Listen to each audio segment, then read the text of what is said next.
Hi friends, ఎలా ఉన్నారండి? అందరు బాగున్నారండి? నేను కూడా చాలా బాగున్నా. గోధుమ పిండి కలుపుతున్నాను. ఏం చేస్తుంది వెరైటీగా అనుకుంటున్నారా? చపాతీ లాగా అచ్చం చపాతీని ఎలా చేసుకుంటామో అలాగే చూడండి. ఇప్పుడు నేను చపాతీ పిండి కలిపి ఒక అర్ధగంట పక్కన పెట్టేశాను. బాగా చపాతీ పిండి నానిన తర్వాత ఇలాగా చేస్తున్నాను. అచ్చం చపాతీ పిండి ఎలా తడుపుతామో కొంచెం ఉప్పు ఆయిల్ వేసి బాగా పిండి కలిపి ఒక అర్ధగంట సేపు నానబెట్టేసాను, పక్కన పెట్టేశాను అనమాట. ఇప్పుడు ఇలా చేస్తున్నాను. దీంతో ఒక చాలా స్పెషల్గా మటన్ వేసి టిఫిన్ చేస్తాను. ఇది వచ్చేసి శనివారం రోజు నైటే చేసి పెట్టేసేయాలన్నమాట. ఇంకా మార్నింగ్ చేసుకోవచ్చు. అప్పటికప్పుడు కూడా చేయొచ్చులేండి. కొంచెము ఒక ముందు నైటే చేసి పక్కన పెట్టేస్తే కొంచెం గాలికి పెట్టేయాలన్నమాట. ఆరుతాయి, చాలా బాగుంటాయి. ఇదిగోండి ఇలాగ చపాతీ రౌండ్గా చేసిన తర్వాత కట్ చేస్తున్నాను చూడండి చాకుతో. ఇంకా అంతే, ఇలాగా కట్ చేసి పక్కన పెట్టేసేయాలన్నమాట. నేను శనివారం రోజు నైట్ చేసేసి సండే రోజు మార్నింగ్ టిఫిన్ చేశాను. ఇదిగోండి ఇలాగా. చాలామంది అప్పటికప్పుడు కూడా చేసేసుకుంటారు మార్నింగే. నేనైతే ఇంకా నైట్ చేసి ఫ్యాన్ గాలికి అలాగే పెట్టేశాను అనమాట. మటను మంచిగా కడిగి 3 విజిల్స్ పెట్టి ఉడికించేసాను కుక్కర్లో. ఇప్పుడు స్టవ్ ఆన్ చేసి కడాయి పెట్టి కొంచెం ఆయిల్ వేసి సన్నగా కట్ చేసిన ఆనియన్ ఫ్రై చేసుకోండి.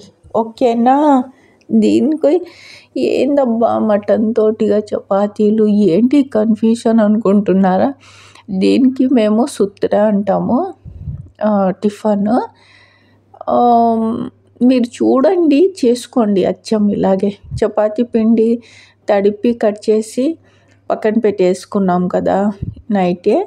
ఇప్పుడు మార్నింగ్ మటన్ కుక్కర్లో మంచిగా ఉడికించి పక్కన పెట్టేశాను. ఇప్పుడు ఆనియన్ ఫ్రై చేస్తున్నాను. చూడండి ప్రాసెస్ ఎలా ఉందో.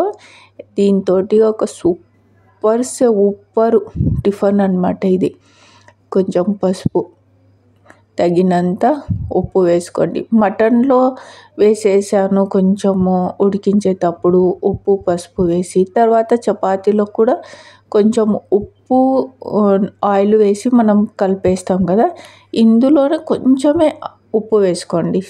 ఎక్కువ అయిందంటే మనం ఏమి చెయ్యలేము కాబట్టి ముందు కొంచెం ఉప్పు తక్కువ వేసుకోవాలి. తర్వాత చెక్ చేసుకొని సరిపోకుంటే అప్పుడు కొద్దిగా వేసుకోవచ్చు అన్నమాట.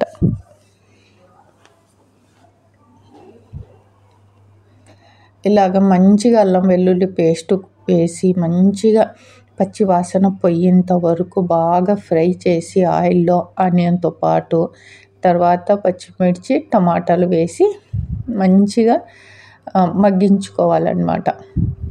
ఓకే, ఇంకా మూత పెట్టేసి సిమ్లో పెట్టేసుకోండి. మధ్య మధ్యలో కలుపుతూ ఉండండి. ఇంకా మంచిగా ఆయిల్లో మగ్గిన తర్వాత ఇంకా నెక్స్ట్ ప్రాసెస్ చూపిస్తాను చూడండి. అమ్మ వాళ్ళ ఇంట్లో చేస్తారనమాట ఈ టిఫిన్ సండే రోజు. అది నాకు గుర్తొచ్చి సరే చేసి వీడియోలో చూపిద్దామని చెప్పేసి చేస్తున్నాను. ఇప్పుడు మటన్ వేసేసాను చూడండి. ఓకేనా? మటన్ కూడా బాగా ఆయిల్లో ఇలాగ ఫ్రై అయిన తర్వాత కారం వేసుకోండి తగినంత. మీకు ఎంత కావాలో అంత, రుచికి సరిపడంత. నేను కొంచెం స్పైసీగా తింటాను, నాకు కారం అంటే ఇష్టం కాబట్టి నేను కొంచెము ఎక్కువనే వేసుకుంటాను. గరం మసాలా వేసాను కొద్దిగా, అంతే. ఎంత బాగా కుదిరిందంటే ఇంకా మాటల్లో చెప్పలేను అనమాట.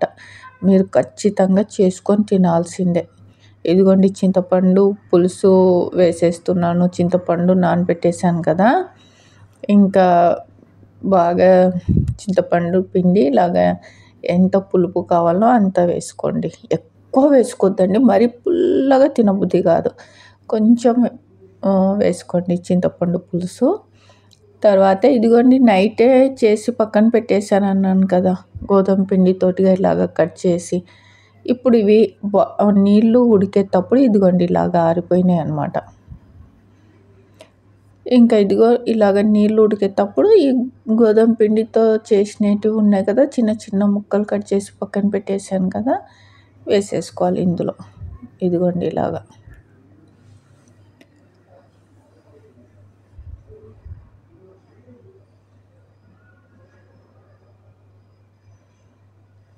నైటే అలాగ పెట్టేస్తే ఏమన్నా బల్లులు తిరుగుతాయేమో, ఏమన్నా కాక్రోచులు తిరుగుతాయేమో, ఎట్లా కానీ భయపడతారేమో.